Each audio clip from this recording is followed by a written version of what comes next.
Mumbai BJP के उपाध्यक्ष और सिद्धिविनायक मंदिर के कोषाध्यक्ष आचार्य पवन त्रिपाठी ने महाराष्ट्र विधानसभा चुनावों में बीजेपी की भारी जीत का भरोसा जताया। भारत एक्सप्रेस से खास बातचीत में आचार्य पवन त्रिपाठी और बीजेपी प्रवक्ता प्रेम शुक्ला ने कहा कि जनता को नरेंद्र मोदी और देवेंद्र फडणवीस पर पूरा भरोसा है। सुनते हैं पूरी बातचीत। नमस्कार, भारत एक्सप्रेस में आपका स्वागत है। मैं इस समय महाराष्ट्र की सियासत पर बातचीत करने के लिए दो प्रमुख नेताओं के साथ बैठा हूं। आचार्य पवन त्रिपाठी मुंबई के उपाध्यक्ष हैं और सिद्धिविनायक में कोषाध्यक्ष हैं। दूसरे राष्ट्रीय प्रवक्ता प्रेम शुक्ला को आप हमेशा टीवी में देखते रहेंगे। इन दोनों लोगों से सवाल जवाब करूंगा। महाराष्ट्र में इस समय चुनाव का प्रचार अपने आखिरी चरण में है। क्या क्या प्रमुख मुद्दे हैं और कहाँ देख रहे हैं बीजेपी को, इन सब से इस पर चर्चा करेंगे। आचार्य जी, शुरू आपसे करते हैं कि मुंबई में किस तरीके से समीकरण देख रहे हैं। और अंधेरी चूंकि एक हॉट सीट रही है, क्योंकि यहाँ पर प्रदीप शर्मा की पत्नी ने यहाँ पर काफ़ी कोशिश की कि उन्हें टिकट मिले, मुर्जी पटेल को यहाँ से मिला है, तो किस तरीके के इक्वेशन देख रहे हैं इस समय में? आप अंधेरी की बात करते हैं तो केवल अंधेरी में भारतीय जनता पार्टी के 5 नगर सेवक चुनकर के 2017 में आए थे और 2 जो शिवसेना के चुनकर के आए थे, आज शिवसेना के साथ हैं, शिंदे जी के साथ हैं। तो हमारी ताकत बहुत बड़ी है।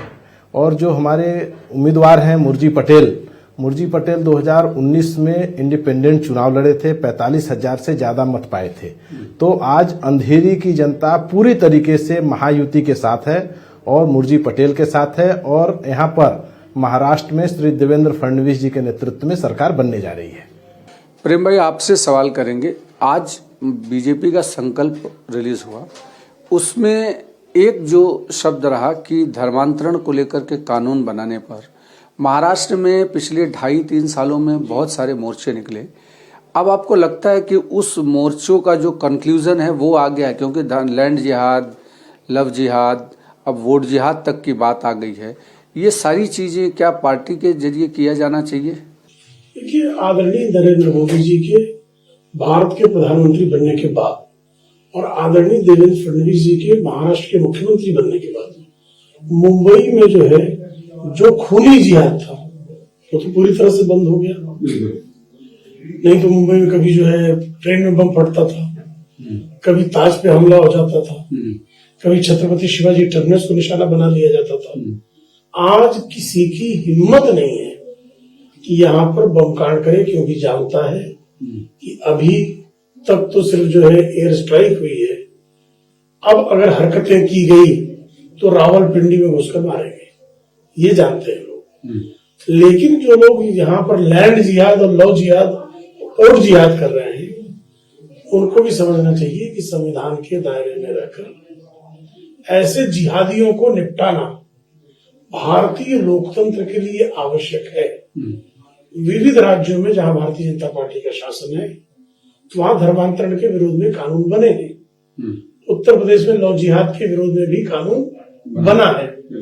और वक्फ बोर्ड के का जो कानून है, जो लैंड जिहाद का सबसे बड़ा शस्त्र है, उसके खिलाफ जो है ऑलरेडी केंद्र में कानून प्रस्तावित है।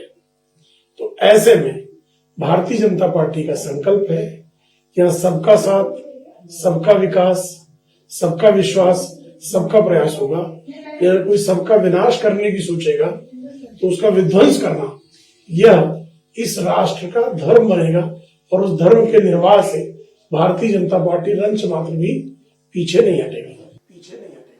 राहुल गांधी महाराष्ट्र में आ रहे हैं। कांग्रेस लगातार महाराष्ट्र में जाति पर ज्यादा फोकस कर रही है, जबकि एक 80 के दशक में खुद इंदिरा गांधी के सलाहकार रहे उस समय में उन्होंने नारा दिया था, जात पर न पात पर मोहर लगेगी हाथ पर। आज वही नारा क्या उलट हो गया? अब जाति पाति की राजनीति जिस तरीके से राहुल गांधी शुरू कर रहे हैं। देखिए, श्रीमती इंदिरा गांधी अपनी जाति गंवा बैठी थी, इसलिए न जात पर न पात पर बात थी, क्योंकि जब फिरोज के यहाँ चली गई वो विवाह कर लिया। तो जोरोस्ट्रियंस की जाति तो मुझे नहीं पता है कि होती कि नहीं होती है, पारसियों की। अब राहुल गांधी का बीच में जाति जन्म ले लिया, मतलब ये विज्ञान ईश्वर ही जाने कि कांग्रेस ने कैसे प्राप्त किया कि जोरेस्ट्रियन पारसी के घर में दत्तात्रेय कुल गोत्र का ब्राह्मण कैसे पैदा होता है। देखो, इस देश में धर्म बदलने का है आपको अधिकार, आस्था के अनुसार, लेकिन जाति बदलने का भी अधिकार है। इसका एकमेव किस्सा, एकमेव उदाहरण श्रीमान राहुल गांधी हैं। कोट पर जनेऊ पहन के पारसी का पौत्र टहल रहा है। तो जिसकी अपनी जात पूछ लेने पर पूरी कांग्रेस को मिर्च लग जाती है, वह जाति के आधार पर देश को बांटने निकली है। लेकिन यह देश बंटेगा नहीं, कटेगा नहीं, बल्कि जो बांटने और काटने के लिए सटेगा उसको निश्चित तौर पर जो है इस चुनाव में उसको हटेगा वाली स्थिति में रहना पड़ेगा। बिल्कुल जो है राहुल गांधी का जो षड्यंत्र है उन्हें नाबूद होगा।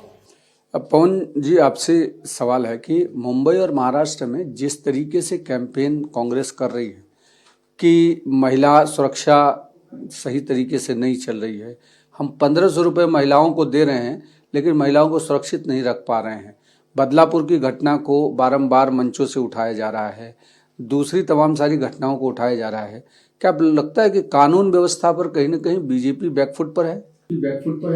देखिए, कानून व्यवस्था की बात कांग्रेस नहीं कर सकती है। उनके राज्यों की आप बात करिए, चाहे हिमाचल की बात करिए, पश्चिम बंगाल की बात करिए, आज कर्नाटक की बात करिए, उनके यहाँ कानून व्यवस्था किस प्रकार से है और किस प्रकार से वहाँ पर महिलाओं का उत्पीड़न हो रहा है, यह पूरा देश देख रहा है। और आज महाराष्ट्र की बात करते हैं तो महाराष्ट्र में, जैसा अभी आदरणीय श्री प्रेम शुक्ल जी ने कहा कि सबसे ज़्यादा कोई सुरक्षित महसूस कर रहा है तो मुंबई की जनता कर रही है, महाराष्ट्र की जनता कर रही है।